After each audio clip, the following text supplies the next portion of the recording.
Halo teman-teman semuanya, perkenalkan nama saya Kristel Dales Nusa, mahasiswa dari Institut Agama Kristen Negeri Ambon, Fakultas Ilmu Pendidikan Kristen, Program Studi Pendidikan Anak Usia Dini. Video ini saya buat untuk memenuhi tugas mata kuliah pengantar teologi Kristen. Nah, di video kali ini saya akan membahas beberapa topik, yaitu yang pertama, definisi ilmu teologi. Teologi berasal dari dua kata Yunani dalam bahasa Yunani, yakni theos, yaitu Tuhan, dan logos, yaitu ilmu atau pemahaman. Secara umum, ilmu teologi adalah disiplin ilmu yang mempelajari tentang Tuhan, keyakinan keagamaan, serta hubungan manusia dengan realitas ilahi berdasarkan tradisi tertentu. Ada beberapa poin penting, yaitu yang pertama, teologi berusaha memahami ajaran agama secara sistematis, rasional, dan mendalam. Nah, dan yang berikutnya itu ia mengkaji doktrin, kitab suci, praktik ibadah, sejarah kepercayaan, dan bagaimana semuanya itu membentuk kehidupan manusia. Dan yang ketiga yaitu teologi tidak hanya menekankan apa yang dipercaya, tetapi juga mengapa dan bagaimana seseorang seharusnya hidup berdasarkan keyakinan tersebut. Dalam pembahasan berikut, perbedaan dan hubungan antara ilmu teologi dan ilmu religi. Perbedaan berdasarkan aspek sifat kajian. Kalau dalam ilmu teologi itu bersifat normatif dari dalam tradisi agama tertentu. Sedangkan kalau ilmu religi atau religious studies itu deskriptif analitis dari luar sebagai objek akademik. Yang berikut yakni aspek tujuan. Nah, ilmu teologi yaitu untuk memperdalam iman, memahami kebenaran ajaran. Kalau untuk ilmu religi yaitu memahami agama secara ilmiah, netral, dan komparatif. Nah, dalam aspek pendekatan ilmu teologi yaitu teosentris dan berbasis doktrin. Kalau untuk ilmu religi itu interdisipliner atau antropologi, sosiologi, psikologi, dan juga sejarah. Yang berikut aspek sikap akademik. Kalau ilmu teologi itu biasanya memulai dari kepercayaan bahwa Tuhan dan wahyu itu nyata. Sedangkan ilmu religi itu tidak mengharuskan keyakinan bersifat objektif ilmiah. Nah, hubungan itu yang pertama, meski berbeda pendekatan, keduanya saling melengkapi. Dan berikut ilmu religi dapat membantu teologi memahami agama dalam konteks sosial, budaya, dan juga sejarah. Teologi juga memberikan kerangka internal tentang bagaimana umat beragama memahami dirinya sendiri, hal yang juga penting bagi religious studies. Dan yang berikut, banyak pemikir menggunakan kedua perspektif untuk mendapatkan wawasan yang lebih kaya tentang fenomena keagamaan. Nah, topik berikutnya itu ilmu teologi dan spiritualitas. Spiritualitas merupakan pengalaman batin, pencarian makna terdalam, hubungan pribadi dengan Tuhan, atau realitas transenden yang biasanya diwujudkan melalui doa, meditasi, refleksi, dan praktik hidup etis. Hubungan keduanya yakni teologi memberikan kerangka konseptual dan pemahaman intelektual tentang Tuhan dan kehidupan beriman. Spiritualitas juga memberikan pengalaman langsung dan praksis hidup dari apa yang dipahami dalam teologi. Teologi menjawab mengapa dan apa yang harus dipercaya, sedangkan spiritualitas menjawab bagaimana cara menghayati iman itu dalam kehidupan nyata. Keduanya idealnya berjalan bersama. Tanpa teologi, spiritualitas bisa kehilangan arah dan mudah tersesat dalam subjektivitas. Tanpa spiritualitas juga teologi dapat menjadi kering, hanya teoritis dan jauh dari penghayatan. Kita masuk pada poin yang berikut, yaitu tahun 100 hingga tahun 600 periode gereja kuno. Nah, pada periode ini disebut juga zaman para bapak gereja atau patristik. Fokus utamanya adalah pembentukan dasar-dasar teologi Kristen, penetapan ajaran pokok, dan menghadapi berbagai tantangan teologis dan filsafat Yunani Romawi. Ciri-ciri utama periode gereja kuno yaitu yang pertama, pembelaan iman atau biasa disebut sebagai apologetika.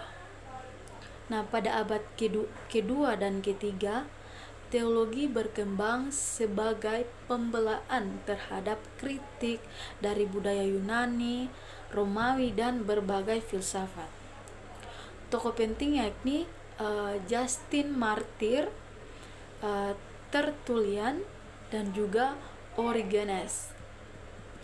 Dan yang berikut, yang kedua, yaitu formulasi doktrin dasar.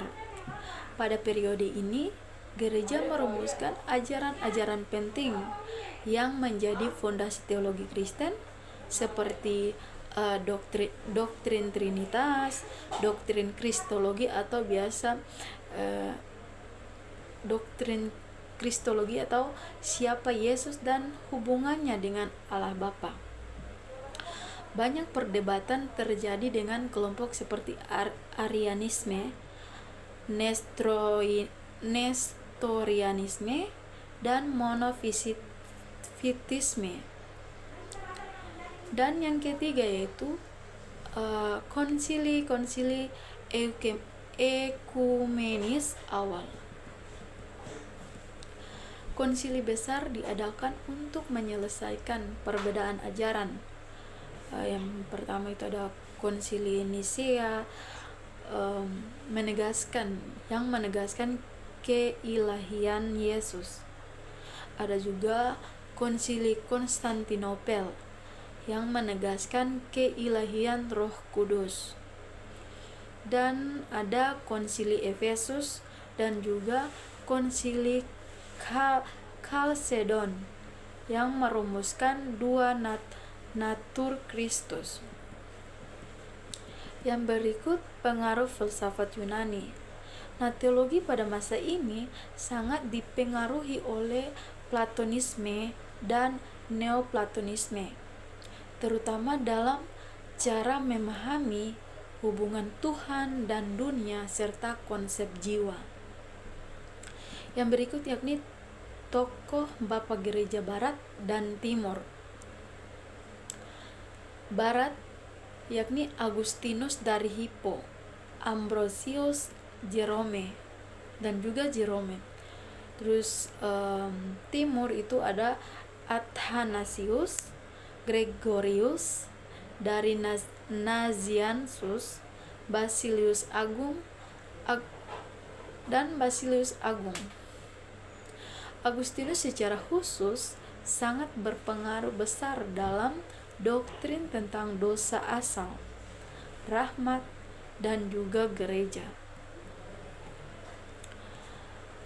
Dan yang berikut itu tahun 600 hingga 150 abad pertengahan.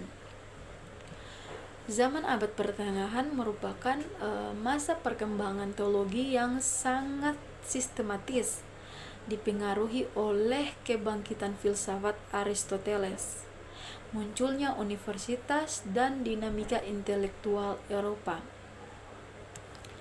Ciri-ciri utama teologi abad pertengahan yaitu yang pertama, dominasi gereja dan monastisisme. Pada masa awal 600 hingga 1000, pusat ilmu adalah biara. Para biarawan memelihara naskah kuno dan mengembangkan teologi secara kontemplatif. Nah, tokohnya yaitu Gregorius Agung dan Beda Venerabilis.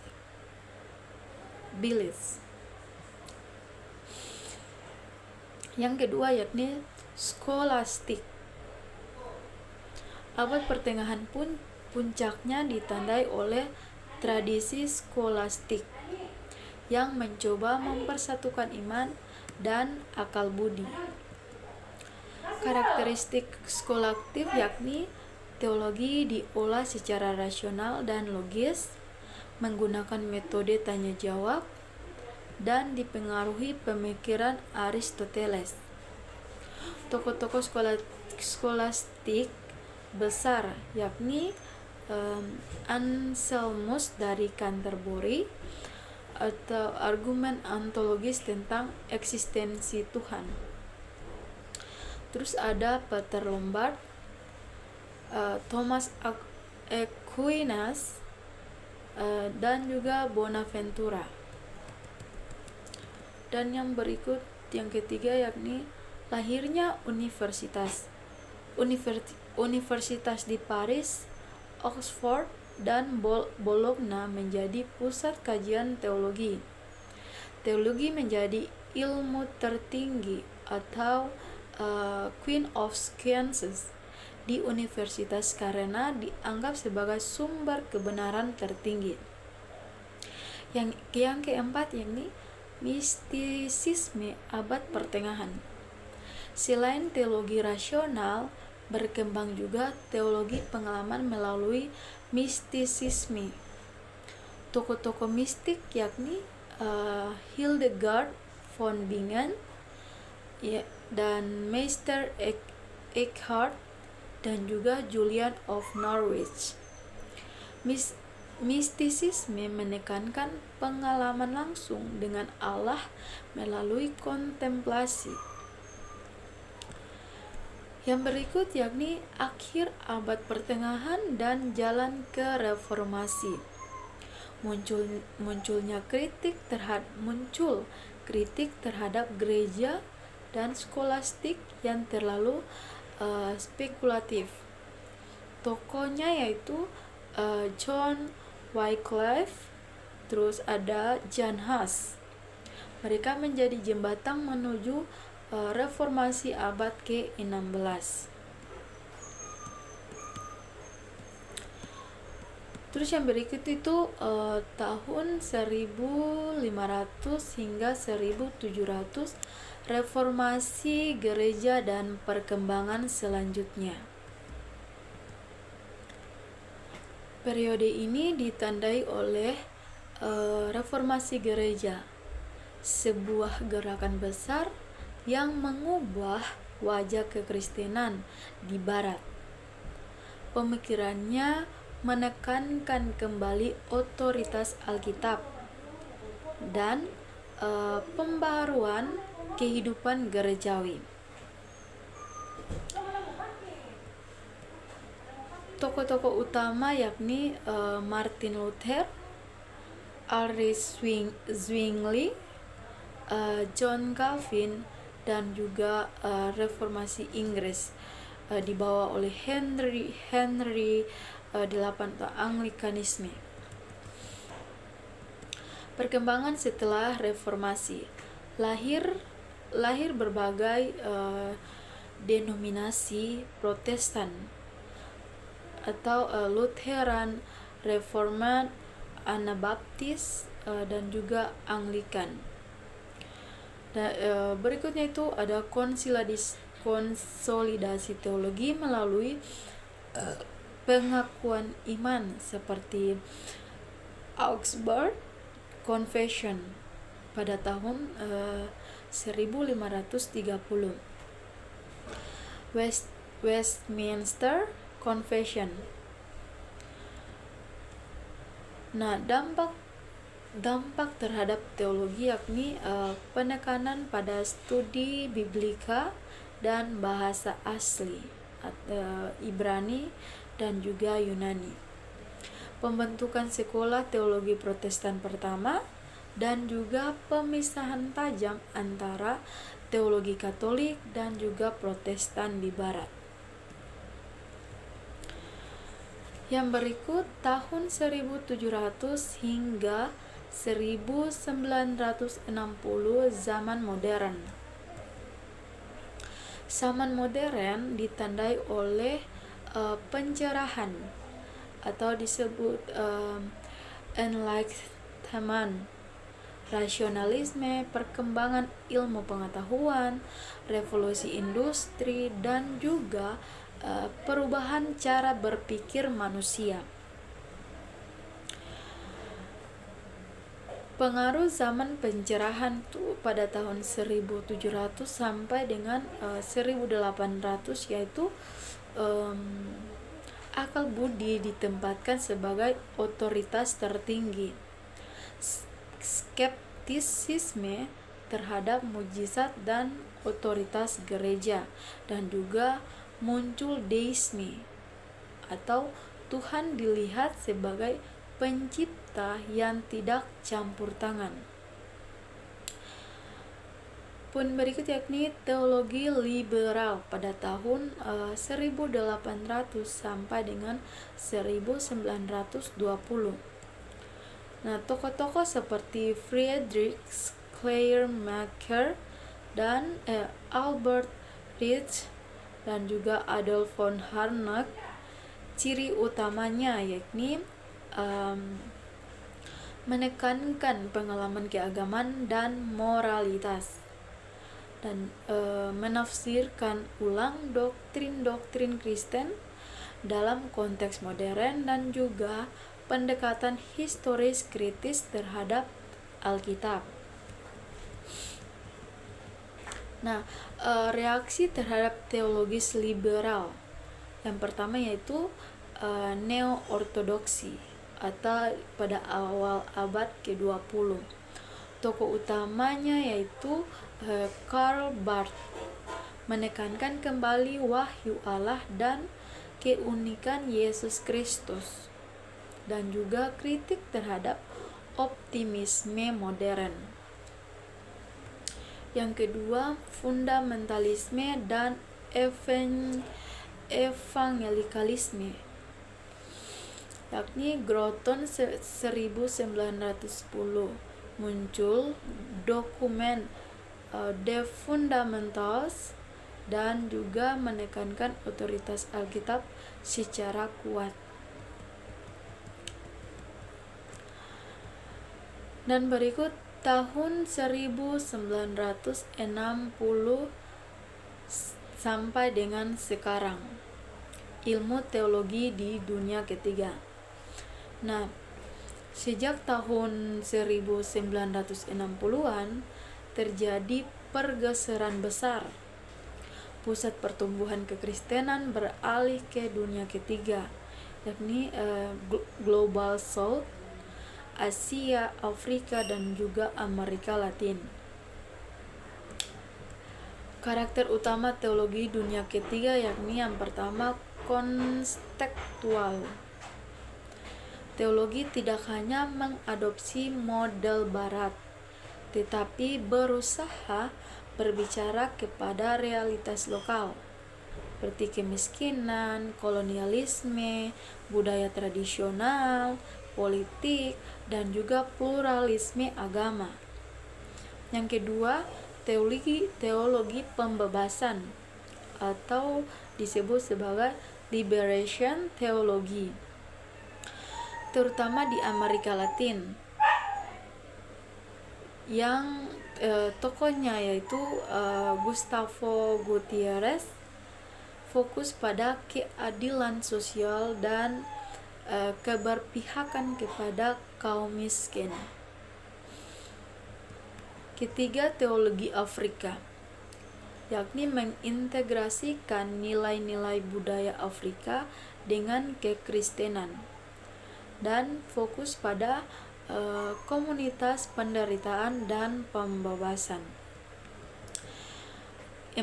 Teologi Asia, banyak dipengaruhi oleh pluralisme agama, harmoni, kemiskinan, serta tradisi filsafat Asia. Yang kelima, evangelikalisme global, yakni pertumbuhan gereja Pentakosta karismatik dan fokus pada pengalaman Roh Kudus, misi, dan pertobatan pribadi. Perkembangan pendidikan dan ilmu teologi di Indonesia. Indonesia menjadi salah satu pusat pertumbuhan teologi Asia sejak pertengahan abad ke-20. Perkembangan awal pada tahun 1960-an yakni pendidikan teologi dibawa oleh misionaris Belanda, Jerman, dan juga Amerika. Sekolah-sekolah guru Injil dan seminari menjadi bentuk awal pendidikan teologi, dan juga pada masa kolonial lembaga teologi didirikan untuk mempersiapkan pemimpin gereja lokal. Nah, pada tahun 1960 hingga 1980 pembentukan lembaga teologi modern. Beberapa tonggak penting yaitu STT Jakarta menjadi pusat teologi akademik Protestan, STFK Ledalero atau Flores menjadi pusat studi filsafat dan teologi Katolik terbesar di Asia Tenggara. Berdiri STT regional seperti STT HKBP, STT INTIM Makassar, STT Bandung. Nah, fokus pada penerjemahan Alkitab, dialog agama, dan pengembangan teologi kontekstual Indonesia. Berikut yakni Perjanjian Lama dalam gereja-gereja Kristen.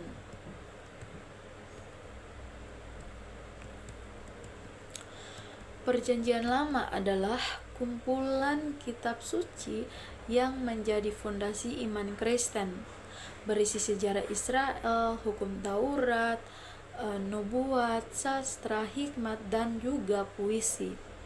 Namun pemakaiannya berbeda-beda antara tradisi gereja Kristen. Gereja Protestan. Dalam gereja Protestan, Protestan menerima 39 kitab Perjanjian Lama sesuai dengan kanon Ibrani atau disebut sebagai Tanakh, dan juga kitab-kitab Deuterokanonika tidak digunakan sebagai bagian kanonik, meskipun kadang dibaca untuk inspirasi moral. Yang berikut Gereja Katolik Roma. Gereja Katolik menerima 46 kitab Perjanjian Lama, termasuk Deuterokanonika yang dianggap memiliki inspirasi ilahi, dan juga penggunaan Perjanjian Lama sangat luas dalam liturgi misa dan ajaran teologi moral. Yang berikut Gereja Ortodoks Timur menerima kanon Perjanjian Lama lebih luas daripada Katolik, termasuk beberapa kitab tambahan, dan juga menggunakan versi Yunani kuno Septuaginta sebagai rujukan utama. Yang berikut yakni peran Perjanjian Lama dalam gereja Kristen umumnya, yakni sebagai dasar sejarah penyelamatan, menunjukkan kepada kedatangan Mesias, mengajarkan nilai moral dan hukum Allah, dan bahkan dipakai dalam liturgi, khotbah, dan juga pendidikan iman. Yang berikut Perjanjian Lama menurut Biblia Hebraika. Biblia Hebraika adalah edisi akademik modern dari teks Masoretik, yaitu naskah resmi Alkitab Ibrani yang disusun oleh kaum Masoretes pada abad 6 sampai dengan 10 Masehi. Struktur Alkitab Ibrani atau Tanakh berbeda dengan urutan Perjanjian Lama Kristen. Alkitab Ibrani memiliki 3 bagian utama, yakni yang pertama Torah atau Taurat memiliki 5 kitab, yakni Kejadian, Keluaran, Imamat, Bilangan, dan juga Ulangan. Dan yang kedua itu Neviim atau nabi-nabi, memiliki 8 kitab, yaitu nabi-nabi awal, dibagi lagi menjadi 2, yaitu nabi-nabi awal dan nabi-nabi akhir. Nabi-nabi awal yakni Yosua, Hakim-hakim, Samuel, dan juga raja-raja. Dan nabi-nabi akhir yakni Yesaya, Yeremia, Yehezkiel, dan 12 nabi kecil. Dan yang ketiga yakni Ketuvim atau tulisan-tulisan, memiliki 11 kitab, yakni kitab Mazmur, Amsal, Ayub, Kidung Agung, Rut, Ratapan, Pengkhotbah, Ester, Daniel, Esra, Nehemia, dan juga Tawarik. Totalnya itu ada 24 kitab yang setara dengan 39 kitab Protestan. Ada beberapa yang digabungkan dalam kitab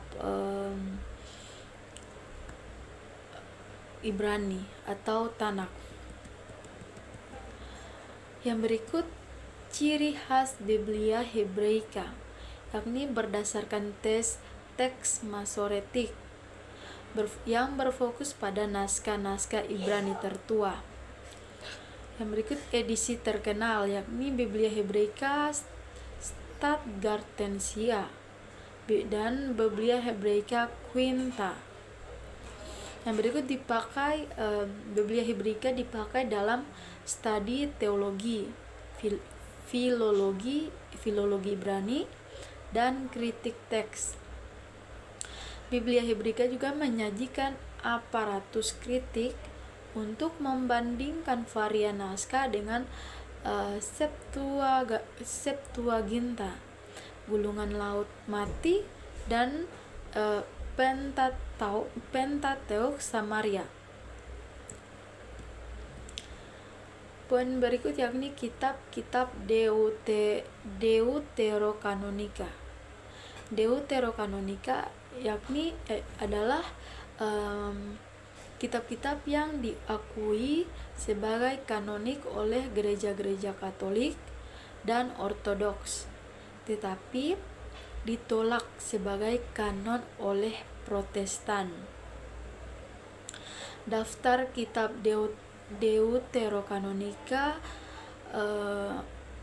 atau umum digunakan Katolik yaitu Tobit, Yudit, kebijaksanaan Salomo atau Wisdom, Yesus bin Sirak atau Sirak,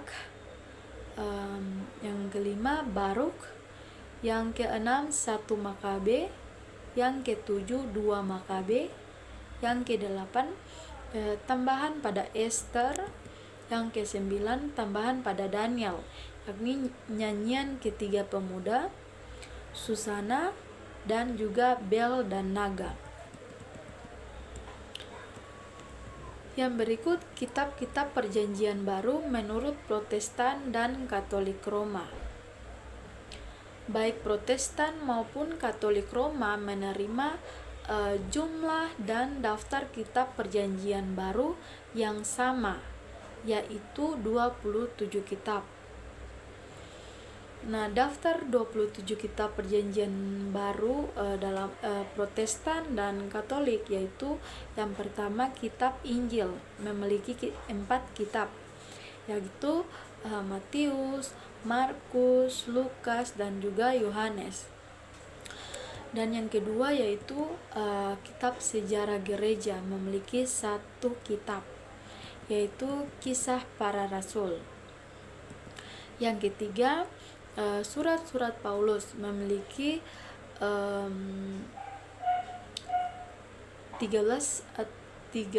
atau 14 jika memasukkan Ibrani. Yang pertama Roma, 1 Korintus dan 2 Korintus, Galatia, Efesus, Filipi, Kolose, 1 Tesalonika, 2 Tesalonika, 1 Timotius, 2 Timotius, Titus, Filemon, dan juga Ibrani. Dan yang keempat yaitu surat-surat umum memiliki 7 kitab, yakni Yakobus, 1 dan 2 Petrus, 1, 2 dan 3 Yohanes, dan juga Yudas. Nah, dan yang kelima yaitu kitab Apokaliptik memiliki 1 kitab, yaitu Wahyu Yohanes. Ya, itulah